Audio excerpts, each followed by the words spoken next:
Have you been thinking about how to take great care of your clients? Well, it turns out that one of the answers is to take really, really great care of your team. Stay tuned to learn more. Hi, Shannon Waller here, and welcome to Team Success. I was completely inspired by talking to a client the other day, and I wanted to share this idea because to my mind, it just encapsulated a dynamic that's really, really true in companies, but we don't necessarily always think about it this way. So let me share with you the example. So I was talking to one of my clients who's often on my weekly planning calls. His name's Charlie, and he had really done a great job of taking care of his team. And he did it by, in this case, it was actually giving them a financial bonus. Now he's in retail.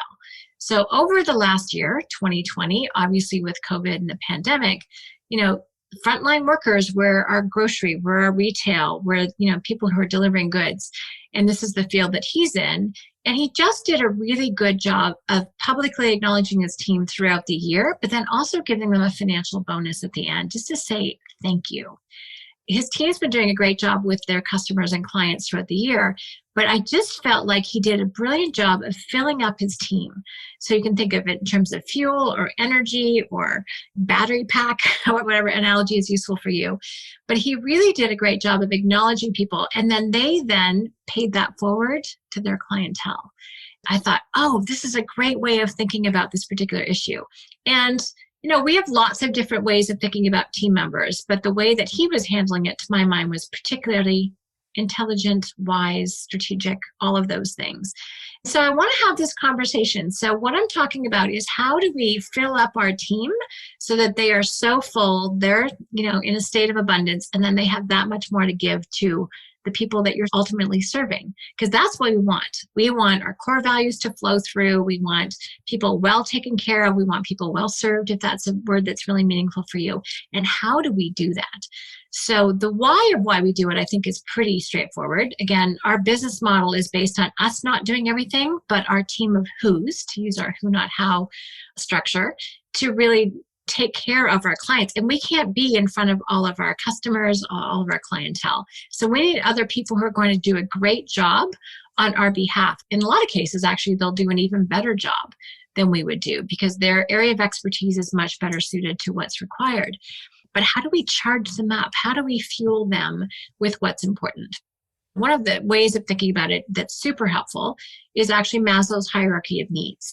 So if you want to take a look at your team members as people, not as things, these are investments, not costs, to use another one of our models, but you want to help take care of them on all 5 levels of Maslow's hierarchy. So for example, physiological needs, air, water, food, shelter, sleep, clothing, reproduction. Well, not going to take care of all of those, but certainly, the money that you pay them, the time off that they get is definitely going to help them deliver on those things for themselves and their family.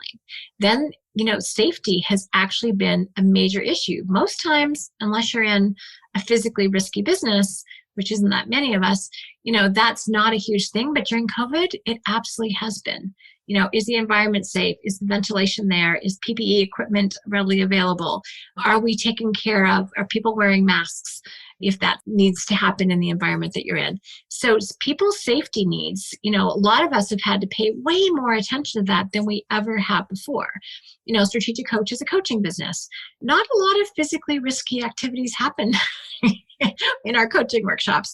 But, we've actually all moved to Zoom. But if we do go in the office, we have to make sure things are sanitized. We need to make sure the air filtration is there. We have to make sure that people are wearing masks and are physically distanced.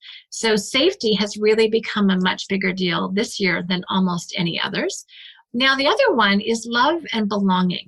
One of the things that's, I think, really critical is that people feel like they belong to something that's bigger than they are, that the work that they're doing is meaningful. We have a lot to do with that. A sense of friendship, intimacy, family, sense of connection is the definition. And when people feel like they're part of a team, when you get together for team meetings, when you pull little social get-togethers sometimes, when you send people meals, when you have a little after hours, social hours, something like that. That's really meaningful for that sense of belonging. When you treat people as part of a group that's important, then that's a key way to do that. And now, Normally, I would say this is the area that we're used to hanging out, and this has to do with esteem. So respect, self-esteem, status, recognition, strength, freedom. This is where we really start to build on people's sense of self-confidence, their sense of what they're contributing. And in coach, this is where our idea of unique ability comes in. Are people doing what they're best at, what they most love to do, where their contribution lies? Some people that's relationships, some people that's tasks, some people that's a combination. But really recognizing what we appreciate about people is a phenomenal way to validate their self-esteem. And then the last point of Maslow's hierarchy is self-actualization. Do people get to keep getting better at who they are and be their best self? And all the ways that we can do that, and support people to be the best person that they can be. If we're able to address people's needs in this way, first of all, they're going to deliver spectacular results to whomever they serve in your organization, including your clientele and customers. They're also going to share that with other people on your team and then also give that back to you. So you're going to be getting the very best out of people when you can help fill them up in these particular categories. And a great person I heard at a speech back in March, actually, and he talked about normally we operate on the top part of this pyramid, but actually we've had to shift down to focusing on the bottom of the pyramid, which has to do with physiological needs and safety needs and belonging. So it may be different than what you've been thinking. And if you've been wondering why people are so grateful to be connected, even on Zoom, if you're wondering why people are so worried, it's because they've shifted what they require from you. So you might be wondering, how in Lord's name do you actually take action on these things? And Strategic Coach has a phenomenal tool called the opportunity filter. This is all about how you really gauge whether or not someone's a great opportunity for you in terms of a relationship. It also, though, works backstage, because we have our way of talking about front stage is everything to do with your clients, backstage is everything to do with your team and your processes. And there's 5 different areas that I think could be really helpful. So one of the ways you can make sure that you are supporting your team in this particular way and addressing their issues is to make sure that you are utilizing their best talents, really taking advantage of their unique contribution that it is that they have to make. So first of all, you want to utilize their capabilities. The word use comes up. Utilize is a little bit more effective in this terminology. I want to be utilized by my clients, by my team, for all of the things that I am really great at. Things I'm not so good at, please don't use me for those, but I want to be fully utilized for my unique ability. Also, appreciate. So number 1 is utilize, or utilizing your team's unique capabilities. Are you appreciating them? And appreciating simply means saying nice things, not taking their efforts and their time for granted, not taking their results for granted, and just expressing a deep appreciation for their contribution, especially if they're operating in a more risky environment than they are used to. Next is rewarding them. This is what my friend Charlie did. And that reward means pay. This means acknowledging people for the above and beyond that they've done this year. It means taking care of people financially. There's lots of different types of reward, but appreciation is kind of the emotional reward, and then financial is the tangible reward. The more we appreciate people in that form, the better they are able to take care of themselves and their family and their dreams. They get to fund their dreams with what you're paying them. And then 4th is enhance. So as a result of working with you and the work that they're doing in your company, are they able to actually get better at what they're already good at? So this means they're growing as a person. This meets a lot of the self-esteem and self-actualization needs.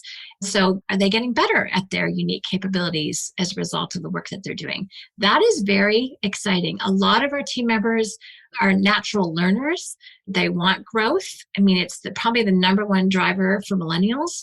In addition to working for a company that does work that they think is meaningful, being able to learn and grow is a massive motivator for people. It's actually another way to reward them, to be honest. And lastly, do you refer them?